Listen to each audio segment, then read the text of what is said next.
নতুন কোচ এবং ক্যাপ্টেনের নেতৃত্বে শ্রীলঙ্কার বিরুদ্ধে প্রথম দুটি টি-20 ম্যাচ জিতে ভারত শ্রীলঙ্কার বিরুদ্ধে টি-20 সিরিজ জিতে গেছে। আর আজ ভারতীয় টিম শ্রীলঙ্কার পাল্লেকেলে স্টেডিয়াম থেকে ভারতীয় সময় অনুযায়ী সন্ধ্যে 7টা থেকে নামতে চলেছে শ্রীলঙ্কার বিরুদ্ধে তৃতীয় টি-20 ম্যাচ জয়ের লক্ষ্যে। মনে করা হচ্ছে শ্রীলঙ্কার বিরুদ্ধে লাগাতার দুটি টি-20 ম্যাচ খেলার পর আজ তৃতীয় টি-20 ম্যাচে ভারতীয় টিমে হতে পারে অনেকগুলি পরিবর্তন। ক্রিকেটের কিছু বিশ্বস্ত সোর্স থেকে জানা যাচ্ছে আজকের ম্যাচে গৌতম গম্ভীর প্লেইং 11-এ করতে চলেছেন কিছু পরিবর্তন। এই টি-20 সিরিজে এখনো পর্যন্ত সুযোগ না পাওয়া বেঞ্চে থাকা প্লেয়ারদের আজকের ম্যাচে দেওয়া হতে পারে সুযোগ। তো বন্ধুরা, ভারত বনাম শ্রীলঙ্কার মধ্যে এই ফাইনাল টি-20 ম্যাচের জন্য ভারতীয় টিমের নতুন প্লেইং 11 কি হতে পারে সম্পূর্ণটাই বন্ধুরা তোমাদের এই ভিডিওর মাধ্যমে জানাতে চলেছি, তাই অবশ্যই ভিডিওটিকে স্কিপ না করে শেষ পর্যন্ত দেখতে থাকো। ক্রিকেট এবং আইপিএল রিলেটেড সমস্ত ধরনের জেনুইন আপডেট বাংলায় সবার আগে এই চ্যানেলে পাওয়ার জন্য অবশ্যই চ্যানেলটিকে সাবস্ক্রাইব করে পাশের বেল আইকনটিকেও ক্লিক করে রাখো। তো বন্ধুরা, এর আগে তোমাদের যেমনটা জানিয়েছি আজ ভারত বনাম শ্রীলঙ্কার মধ্যে তৃতীয় টি-20 ম্যাচটি শ্রীলঙ্কার পাল্লেকেলে স্টেডিয়াম থেকে ভারতীয় সময় অনুযায়ী সন্ধ্যে 7টা থেকে শুরু হতে চলেছে, যেখানে এই স্টেডিয়ামে গত ম্যাচের মতোই আজকের ম্যাচেও কিছুটা বৃষ্টির সম্ভাবনা রয়েছে। তো এমন পরিস্থিতিতে আজকের ম্যাচে ভারতীয় টিমের নতুন প্লেইং 11 কি হতে পারে তেমনটা জানা যাচ্ছে। প্রথম টি-20 ম্যাচে ভালো পারফরমেন্স করার পর দ্বিতীয় টি-20 ম্যাচে নেক্সট পাজমের জন্য বাইরে বসে থাকা সেই শুভমান গিল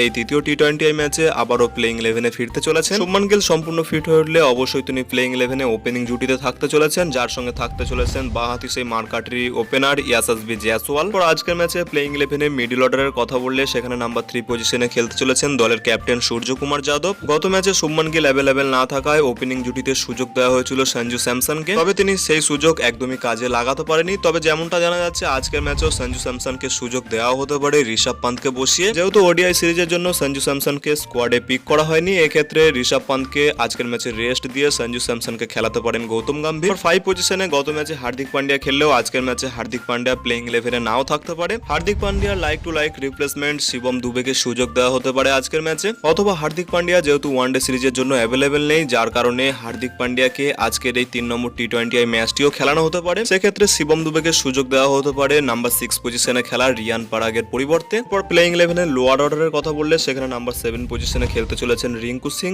নাম্বার 8 পজিশনের কথা বললে গত ম্যাচে আকসার প্যাটেল খেললেও, যার পরিবর্তে আজকের ম্যাচে ওয়াশিংটন সুন্দরকে সুযোগ দেওয়া হতে চলেছে। এছাড়া নাম্বার 9 পজিশনে থাকতে চলেছেন আরো একজন স্পিনার রবি বিষ্ণই। এমনকি বন্ধুরা পেস বোলিং অ্যাটাকেও আজকের ম্যাচে হতে পারে পরিবর্তন, যেখানে লেফট আর্ম পেসার রাজদীপ সিংকে আজকের ম্যাচে রেস্ট দিয়ে তার like to like replacement Khalil আহমেদকে আজকের ম্যাচে সুযোগ দেওয়া হতে পারে, এবং যার সঙ্গে থাকতে চলেছেন মোহাম্মদ সিরাজ। বন্ধুরা, কিছুটা এমনই হতে চলেছে ভারত বনাম শ্রীলঙ্কার মধ্যে তৃতীয় টি-20 ম্যাচের জন্য ভারতীয় টিমের পরিবর্তিত প্লেইং 11। তাদের কি মনে হয় আজ এই তৃতীয় টি-20 ম্যাচের জন্য গৌতম গম্ভীর কোন নতুন প্লেইং 11 মাঠে নামাতে পারে? তোমাদের মতামত ভিডিওর নিচে কমেন্ট সেকশনে অবশ্যই জানাও। আর বন্ধুরা, ভিডিওটি ভালো লাগলে ভিডিওটিকে অবশ্যই একটি লাইক করে পারলে বন্ধুদের মধ্যেও শেয়ার করে দিও। দেখা হচ্ছে এমনই কোনো অন্য ভিডিওতে। Till then, bye by.